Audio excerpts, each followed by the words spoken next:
Hello everyone. तो आज हम स्टार्ट करने वाले हैं दृष्टिगत रोग पार्ट 2। इससे पहले हमने पार्ट 1 में क्या क्या देखा था। उसमें हमने देखा था कि दृष्टिगत रोग की संख्या कितनी होती है, तिमिर देखा था, तिमिर में क्या क्या देखा था, पटल के अनुसार देखे थे और वात आदि दोषों के अनुसार देखे थे, उनके लक्षण देखा था और क्या देखा था, उनकी चिकित्सा देखी थी। तो अब हम आते हैं पित्त विदग्ध दृष्टि पे। क्या बोल रहे हैं इसमें कि जो प्रकोपित पित्त होता है वो दृष्टि में पहुंचकर दृष्टि मंडल को कैसा कर देता है, पीतवर्ण का कर देता है और उसे सारी वस्तुएं जो है रोगी को कैसी दिखती हैं, पीतवर्ण की दिखती हैं। फिर दोष की स्थिति तृतीय पटल में होने से रोगी को दिन में नहीं दिखता है, केवल रात्रि में ही दिखता है। रात्रि में दृष्टि पर शीत का प्रभाव होने से जो पित्त होता है वो अल्प होता है, जिसकी वजह से रात्रि को वह देख सकता है। इसमें चिकित्सा क्या बताई गई है कि पित्त विदग्ध दृष्टि में पित्त अभिष्यंदनाशक और कफ विदग्ध दृष्टि में कफ अभिष्यंदनाशक चिकित्सा करें। फिर इन दोनों में ही क्या नहीं करना चाहिए, सिरावेद नहीं करना चाहिए। देन इसके बाद आते हैं श्लेष्म विदग्ध दृष्टि पे। इसमें क्या बोला है कि श्लेष्म विदग्ध दृष्टि में रोगी कैसा पदार्थ देखता है, सभी पदार्थों को वो श्वेत देखता है। कफ तीनों पटलों में स्थित होने पर नक्तांध हो जाता है। दिन में सूर्य के तेज से कफ के अल्प हो जाने से वह दिन में देख सकता है। क्या होता है, दिन में देख सकता है लेकिन रात्रि में नहीं देख सकता। यह कफज साध्य व्याधि है। फिर उसके बाद आता है इसकी चिकित्सा। क्या बोली है कि पित्त विदग्ध दृष्टि तथा कफ विदग्ध दृष्टि में यथा दोष अनुसार नस्य करे, सेक करे, अंजन करे, आलेप करे और पुटपाक तर्पण करना चाहिए। पित्त विदग्ध दृष्टि में त्रिफला घृत का प्रयोग करें और कफ विदग्ध दृष्टि में तीव्रत घृत का। अच्छा, 2 घृत बताए हैं पान करने के लिए। क्या बोला है, अगर पित्त विदग्ध है तो त्रिफला घृत और अगर कफ विदग्ध है तो त्रिव्रत। क्या बोला है, त्रिव्रत घृत का पान करना चाहिए। फिर उक्त दोनों रोगों में तैलवक घृत और पुराण घृत का भी प्रयोग करें। क्या बोला है, तैलवक घृत और पुराण घृत का भी प्रयोग करें। पित्त में क्या है, त्रिफला घृत है, कफ विदग्ध में क्या है, त्रिव्रत घृत है और दोनों में ही तैलवक घृत और पुराण घृत का प्रयोग करना चाहिए। देन आते हैं धूमदर्शी। धूमदर्शी में क्या बोला है, शोक ज्वर, अधिक परिश्रम, शिरशूल के कारण जिस व्यक्ति की दृष्टि अभिहत, ठीक है, अभिहत अर्थात दूषित हुई हो, वह व्यक्ति सभी पदार्थों को कैसा देखता है, धुएं से आच्छादित देखता है।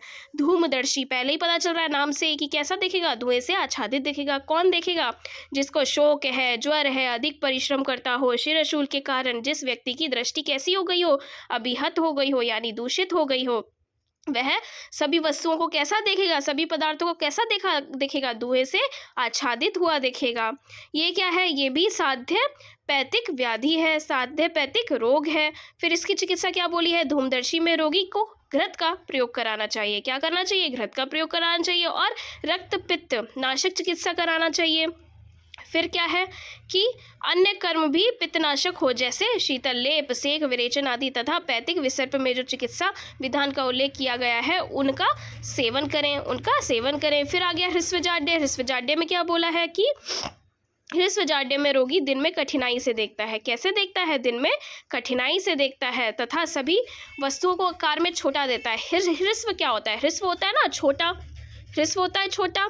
तो कैसा देखता है, वो नाम से ही पता चल रहा है कि सभी वस्तुएं जो होती हैं, सभी पदार्थ जो होते हैं उनको वो छोटा देखता है, हृस्व देखता है।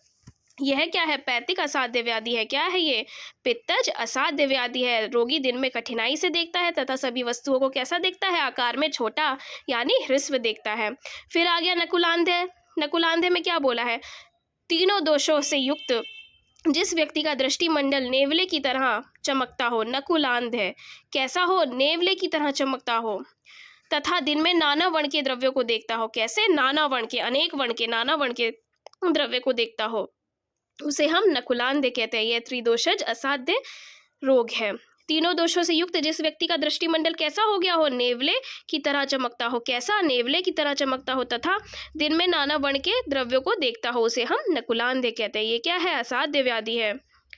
फिर उसके बाद आता है क्या, सुश्रुत मतानुसार नकुलांध 4 प्रकार का होता है। ठीक है, सुश्रुत ने क्या बोला है कि नक्तांध जो होता है वो 4 प्रकार का होता है। क्या क्या बोला है, श्लेष्म विदग्ध दृष्टि, धूमदर्शी, हृस्वजाड्य और नकुलांध है।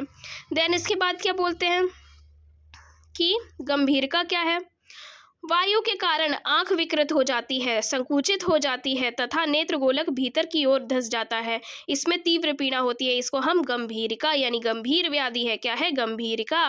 वायु के कारण, किसके कारण? वायु के कारण आंख कैसी होती है? विकृत हो जाती है, संकुचित हो जाती है, नेत्र गोलक भीतर की ओर धंस जाता है। इसमें क्या होता है? तीव्र पीड़ा होती है। कैसी पीड़ा होती है? तीव्र पीड़ा होती है। इसको हम गंभीरिका कहते हैं। ये वातज असाध्य व्याधि है। फिर इसके बाद क्या आया? इसके बाद आया बाही दो रोगों का, सन्निमित और अनियमित। सन्निमित और अनियमित लिंगनाश। ठीक है, बाही कारण से दो प्रकार के लिंगनाश होते हैं, सनियमित और अनियमित। देन इसके बाद क्या है? सनियमित लिंगनाश। इसमें क्या बोला है कि सनियमित लिंगनाश सिर के अभिताप से होता है तथा इसमें अभिष्यंद के लक्षण पाए जाते हैं। कैसे लक्षण पाए जाते हैं? अभिष्यंद के लक्षण पाए जाते हैं। सनियमित लिंगनाश सिर के अभिताप से होता है, इसमें अभिष्यंद के लक्षण पाए जाते हैं। फिर आ गया है अनियमित। अनियमित क्या है? देवता, ऋषि, गंधर्व बड़े सर्प को देखने से तथा प्रकाशवान पदार्थ को देखने से दृष्टि नष्ट हो जाती है, उसे अनियमित लिंगनाश कहते हैं। नेत्र स्पष्ट दिखाई देते हैं तथा दृष्टि वैदुर्य वर्ण, कैसी? वैदुर्य वर्ण अर्थात प्राकृत वर्ण युक्त एवं विमल होती है। यह दोनों लिंगनाश क्या होते हैं? असाध्य होते हैं। हमने पहले ही पढ़ा था कैसे होते हैं ये, असाध्य होते हैं। इसमें क्या हो रहा है? सनियमित में क्या है? सनियमित लिंगनाश सिर के अभिताप से होता है। किससे हो रहा है? सिर के अभिताप से हो रहा है। इसमें अभिष्यंद के लक्षण पाए जाते हैं। और जो अनियमित है वो क्यों हो रहा है? देवता, ऋषि, गंधर्व बड़े सर्प को देखने से तथा प्रकाशवान पदार्थ को देखने से दृष्टि कैसी हो जाती है? नष्ट हो जाती है। उसे हम अनियमित लिंगनाश कहते हैं। नेत्र स्पष्ट दिखाई देते हैं तथा दृष्टि वैदुर्य वर्ण अर्थात प्राकृत वर्णयुक्त एवं विमल होती है। यह दोनों ही असाध्य होते हैं। दोनों क्या होते हैं? असाध्य होते हैं। फिर आ गया अभिघातज। अभिघातज लिंगनाश में क्या है? अभिघात से हत हुई मनुष्य की दृष्टि विदीर्ण हो जाती है, दब जाती है, बिल्कुल नष्ट हो जाती है। फिर इसके बाद वाग्भट ने कुछ बताए हैं कि दृष्टि रोग में कुछ अन्य बताए हैं। इन्होंने बोला है औपसर्गिक लिंगनाश, दोषांध, अम्ल विदग्ध दृष्टि और उष्ण विदग्ध दृष्टि। तो आज का हमारा दृष्टिगत रोग भी यहीं पे ख़त्म हो गया। इसके बाद हम एक वीडियो और बोलेंगे, एक वीडियो और निकालेंगे। उसमें हम क्या करेंगे? जितने भी हमारे ये हैं नेत्र रोग, उसका रिवीजन डालेंगे कि उसमें हम क्वेश्चंस करेंगे कुछ, देन उसके बाद उसका आंसर आपको कमेंट्स में करना पड़ेगा। नहीं तो आप पॉज करके वीडियो अपना देख सकते हैं कि हाँ हमें ये आंसर आ रहा है कि नहीं आ रहा है। तो मे बी नेक्स्ट क्लास में आ जाएगी वो, मतलब टुमारो और डे आफ्टर टुमारो हम उसको डाल